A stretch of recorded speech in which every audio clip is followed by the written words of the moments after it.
In 2003, I had the opportunity to travel to the country of Rwanda in Africa to help address the needs of HIV victims and child-headed households. It was not a group that I was leading this time. I was invited by another group to participate and to follow through on the programs that they were sponsoring in that country. Subsequently, I did have the opportunity to lead a team of my own through the organization that I founded, Volunteers on Call, and it was, you know, a wonderful experience the second time around as well. Anyhow, this particular time, there were 12 of us, and we were there with supplies, and this particular day, we were trying to find a family that was living in one of the many thousands of hills in this country. In fact, Rwanda is called the Land of a Thousand Hills, and there's a book by the same name, beautifully written, all about the history of the country, the people, the culture. It's just a beautiful book. If you ever have a chance to read it, do so. It's just an eye-opening account of a woman who went there and got to know the people and basically just lived there the rest of her life. Anyhow, so we were trekking up these hills looking for a family that is headed by a child, because that is very common in Rwanda, not so much today because obviously time has passed. In the 90s, there was a horrific genocide that took place there. Probably one of the worst in recorded history. In just a matter of a few weeks, nearly 1 million people died. It was a fight between the Hutu and the Tutsi tribe, and nearly 1 million people lost their lives. Just a very sad story. But anyhow, so the result of this genocide was that there were thousands and thousands of children left orphaned. Because their parents had been killed, basically just hacked to death. You know, a lot of the fighting took place just with knives and machetes, and anyhow. So we found the family. They were living in a hut, basically made of mud, not much of a hut either.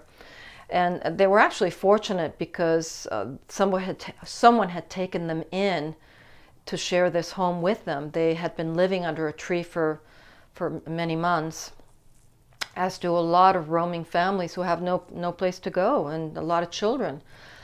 So we got there and we managed to spend a bit of time speaking with this young woman who was taking care of her 4 siblings, 4 younger brothers. And it was interesting to learn what they do every day to forage for food and get water. They have to walk down the mountain to the river many miles away. In fact, it was a river that we had crossed by jeep. So they carried down their gourds and, you know, their jars to fill them with water and walk up the hill. And I thought, my goodness, we actually had the opportunity to try putting these water jars on our heads, and it was, I don't know how they do it, but I thought my neck was going to break. Just really heavy duty. Anyhow, so every day basically they spend just looking for food and just keeping themselves alive. So at the end of our meeting, the young woman asked if she could step outside before we left, and you know, we were sitting there just kind of soaking in and you know, processing all this information we had learned about their plight and their struggle and just their daily living experiences.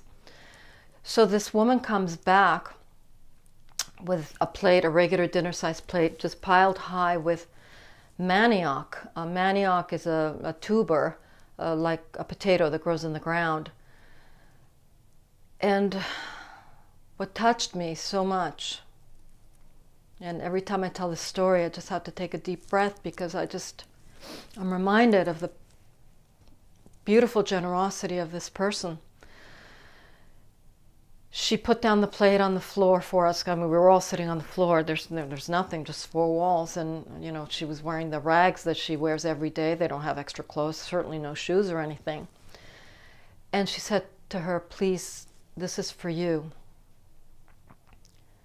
And we all looked at each other, knowing that this represented 1 week's minimum worth of food for this family, and that she was willing to give this to us, and so generous, and just offering us everything they had. And as if that didn't break my heart, she then proceeds to say, "May I please bless this food?" And I was never so glad that I was close to the door, because I stepped outside and I just began to cry.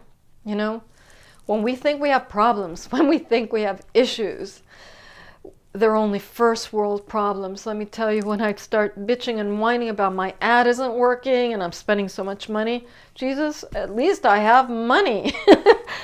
You know, so experiences like that put for me into perspective that I have food. I don't have to walk for miles, you know, to find food or water. And you know that my problems are just so little. So the generosity, she taught me so much about generosity. She gave and gave and gave until she could give no more.